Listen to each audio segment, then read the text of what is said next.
Assalamualaikum warahmatullahi wabarakatuh. A'udzubillahi minasyaitonirrajim. Bismillahirrahmanirrahim. Fala uqsimu bil khunas. Aku bersumpah demi bintang-bintang. Ayat 15 ke bawah ini Jibril bersumpah kepada Rasulullah.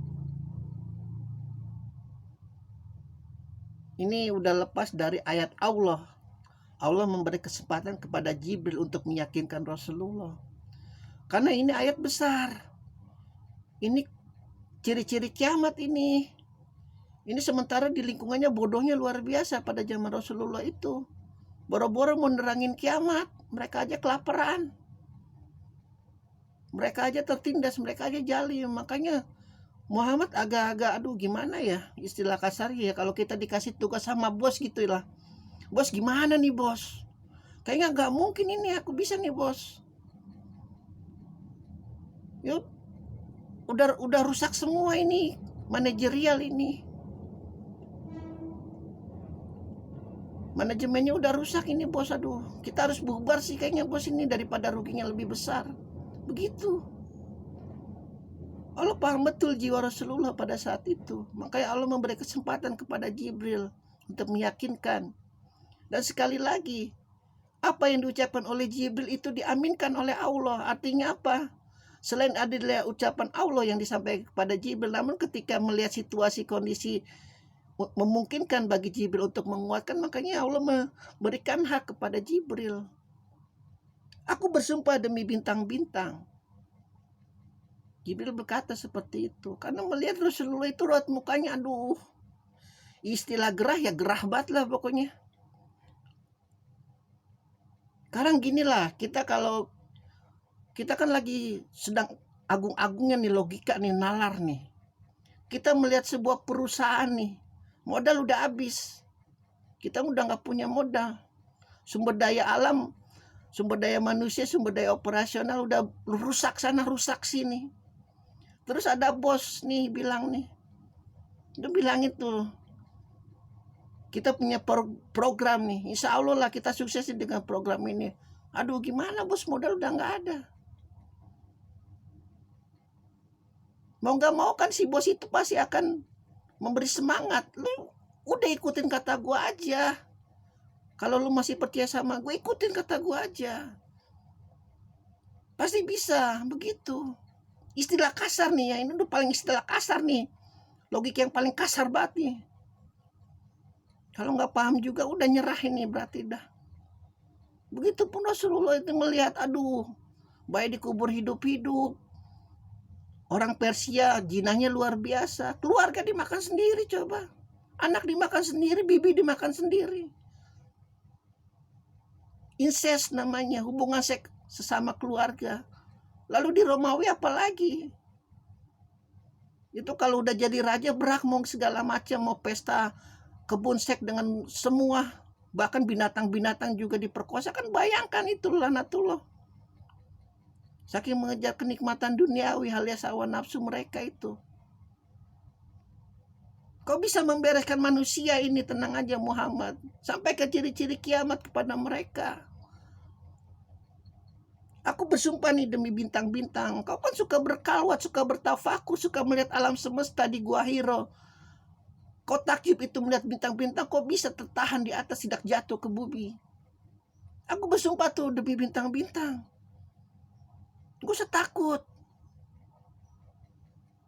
Karena aku sudah sampaikan ketika Al-Quran aku turunkan dari langit ketujuh menghadapmu. Baik yang sudah percaya itu adalah kitab dalam bentuk yang nyata.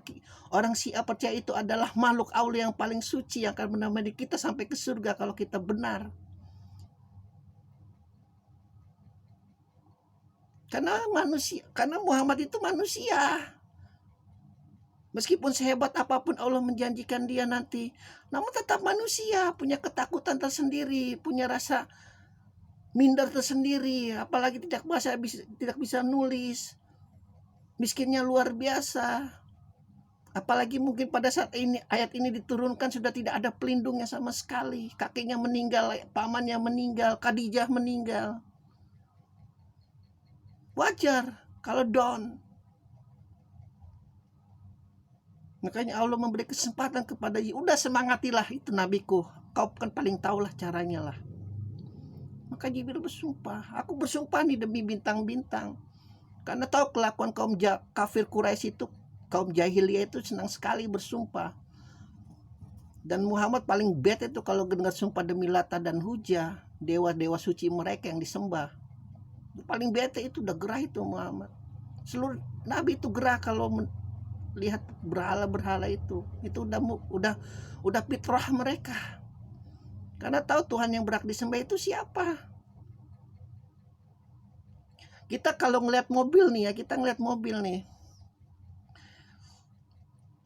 kita tahu ini mobil kemampuannya berapa, cc-nya berapa, silindernya berapa, tapi dikendarai oleh orang yang aduh, lu nggak pantas naik mobil ini, naik mobil yang butut aja pantasnya, karena akan merusak mobil ini.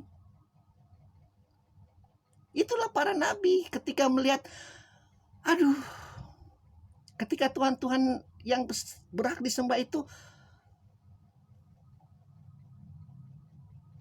disesatkan oleh lanatullah dengan berhala-berhala, dan mereka mengklaim bahwa itu Tuhan yang nyata, itu Tuhan yang berhak.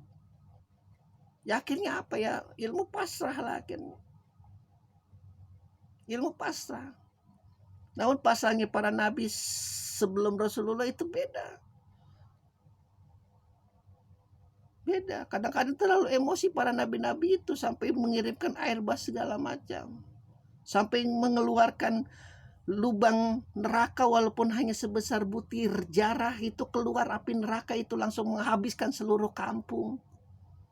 Ajab-ajab para nabi itu kepada umat-umatnya. Rasulullah tidak, jangan. Ketika Jibril menyatakan ini, sayapku ini aku getarkan ke bumi, belah ini gunung, jangan.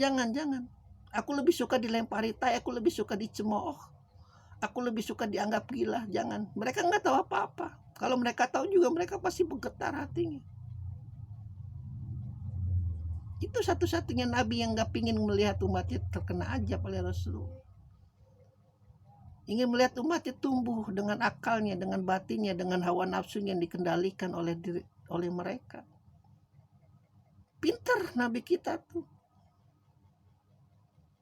Makanya Allah tutup kegaibannya, tidak bisa baca, tidak bisa menulis. Ya memang Allah paling maha permainan lah. Karena kalau gampang ya enak aja, surga itu susah. Mau yang gampang-gampang, manusia enak aja. Makanya diberi itu kegaiban. Lu percaya gak nabi gua pintar nih, padahal gak bisa baca, gak bisa nulis, padahal gak bisa apa-apa. Berkata-kata pun butuh bantuan Ali. Ali itu selain jago pedang, jago pidato, jago menulis, pokoknya segala macam lah, semua dilimpahkan. Makanya pintunya adalah dia. Sekali lagi Rasulullah mengatakan, kau mau masuk itu kota ilmu, aku ini kota ilmu. Di mana-mana kita kalau mau masuk ke kota ya harus masuk pintu gerbangnya. Masa iya kita loncat? Maling dong itu artinya. Jibril bersaksi, aduh lu gak usah gerah gitu Muhammad, biasa aja, santai. Apa sih kalau istilah minilah sekarang,